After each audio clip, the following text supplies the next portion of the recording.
اللہ الرحمن الرحیم۔ آج ہم انتہائی نازک دور سے گزر رہے ہیں۔ بے یقینی اور بے چینی کی کیفیت کے ساتھ ساتھ بے اعتمادی کی فضا بھی عام ہے، اور یہ جو اعتماد کی فضا کی کمی ہے یہ گھر گلی محلہ یا شہر کی نہیں، یہ اقتدار کے ایوانوں تک بھی جا پہنچی ہے۔ اور اسپیشلی طور پہ یہ بھی جو سلسلہ چل رہا ہے اعتماد کے ووٹ والا، بیسیکلی یہ سب کا ہے، کیونکہ ایوان میں جو لوگ جاتے ہیں وہ نمائندگی کر کے جاتے ہیں، ڈسٹرکٹ کی نمائندگی، تحصیل کی نمائندگی، اور پھر ایوان کے اقتداروں میں پہنچتے ہیں تو وہ کروڑوں لوگوں کی نمائندگی کرتے ہیں۔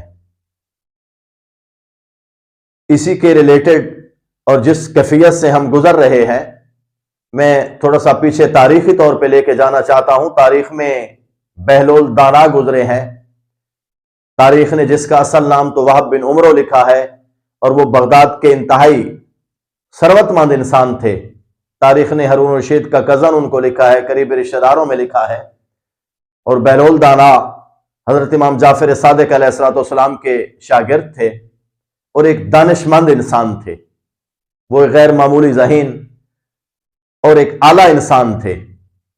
حالات کی وجہ سے وہ دیوانگی میں چلے گئے، اور انہوں نے اپنی عوام کا جو دفاع ہے وہ دیوانگی کی حالت میں کیا ہے، اور جو اقتدار کے ایوانوں میں بیٹھے ہوئے تھے ان کو بھی شیشہ دکھایا، اور ایک اپوزیشن کے طور پر رہے ہیں۔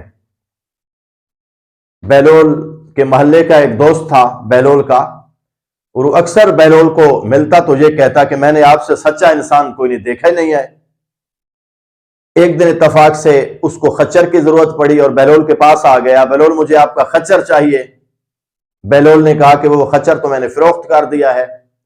اب بہلول یہی بات فروخت والی کر رہا تھا جو بہلول کے گھر سے خچر کی آواز آئی، اور اس دوست نے بہلول کے چہرے کی طرف دیکھنا شروع کیا۔ بہلول خاموش ہوا۔ بہلول نے کہا کیوں دیکھ رہے ہیں؟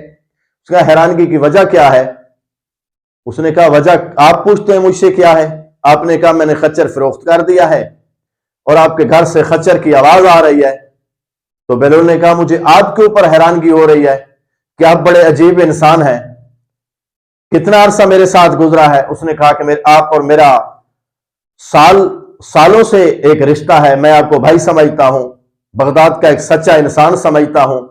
تو بہلول نے کہا کہ مجھے آپ کے اوپر حیرانگی ہو رہی ہے کہ آپ خچر کی آواز کے اوپر یقین کر رہے ہیں، اور جس بہلول کے ساتھ آپ نے سالوں سال گزارے ہیں اسی بہلول کو آپ جھوٹا کہہ رہے ہیں۔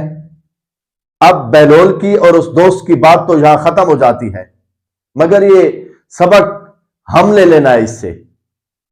اب ہمارے ایک گھر کی بات کریں، محلے کی کریں، شہر کی کریں، اس سے ہٹ کے پاکستان کی بات کریں تو کیا حالات ہیں؟ ایک آدمی ایک دوست کے لیے، ایک رشتہ دار کے لیے درجنوں سال گزار دیتا ہے، اور کسی کی سنی سنائی بات کی وجہ سے پورا تعلق ختم کر دیتا ہے۔ جب اس سے پوچھا جاتا ہے، اب نہ وہ اس کی کوئی ویریفیکیشن کرتا ہے جس وجہ سے تعلق کو ختم کر رہا ہے، اور نہ کوئی جسٹیفیکیشن ہے۔ اگر 10 سال کا تعلق کسی کے ساتھ رہا ہے اور کسی کی سنی سنائی بات کی وجہ سے وہ تعلق 10 سال والا، اس کی ویریفیکیشن کے اوپر تو گھنٹوں لگنے چاہیے، وہ اپنے گھنٹے بھی صرف نہیں کرنا چاہتا۔ حالانکہ مولا امیر کا فرمان ہے کہ سب سے جو آپ کا ہر چیز جو ہے وہ جو نیو ہے، نیو ون، وہ اچھی ہے، مگر تعلق جو ہے وہ پرانا آپ کا اچھا ہے۔ اور مولا کا خطبہ اگر دیکھیں نا، جو پہلا خلافت سنبھالی، اور مولا کے 2 چیزیں اس پورے خطبے میں انتہائی اہم ہیں۔ مولا کوفہ گئے اور کوفہ کے لوگوں کو کہا کہ کوفہ کے لوگ گواہ رہنا، یہ علی جس سواری پہ سوار ہو کے آیا اور یہ علی کا سامان ہے، اگر اس سے تجاوز ہو میرے سامان میں تو آپ یہ سمجھنا کہ علی ہمارے حق میں خیانت کر کے گیا ہے۔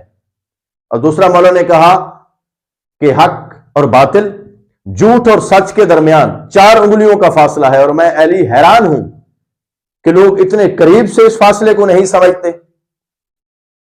ان لوگوں نے سوال کیا آقا اتنا قریب ہے سچ اور جھوٹ کا فاصلہ؟ حق اور باطل کا فاصلہ، تو مولا نے اپنا ہاتھ اٹھا کے یہاں رکھا، تو مولا نے کہا یہ آنکھ ہے، یہ کان ہے، اور یہ 4 انگلیوں کا فاصلہ بنتا ہے۔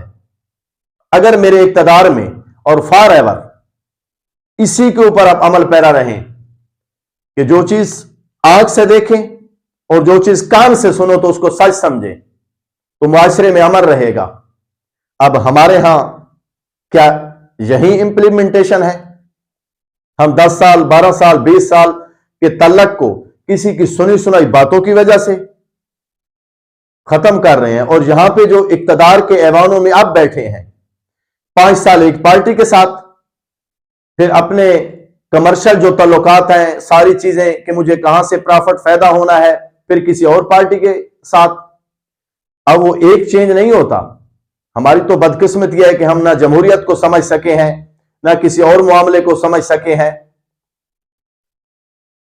کسی سنگل ون آدمی سے بھی ایک ایم این اے یا ایم پی اے پوچھنا بھی گوارا نہیں کرتا کہ میں پارٹی چینج کر رہا ہوں۔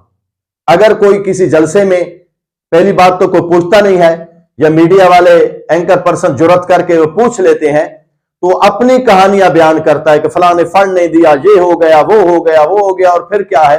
ہم اتنے بھولے لوگ ہیں کہ ان بھولوں کی وجہ سے ہم بھولے جو بنے ہوئے ہیں ہم یقین کر لیتے ہیں، اور آج جو ہمارا ملک ہے اسی سچویشن سے گزر رہا ہے۔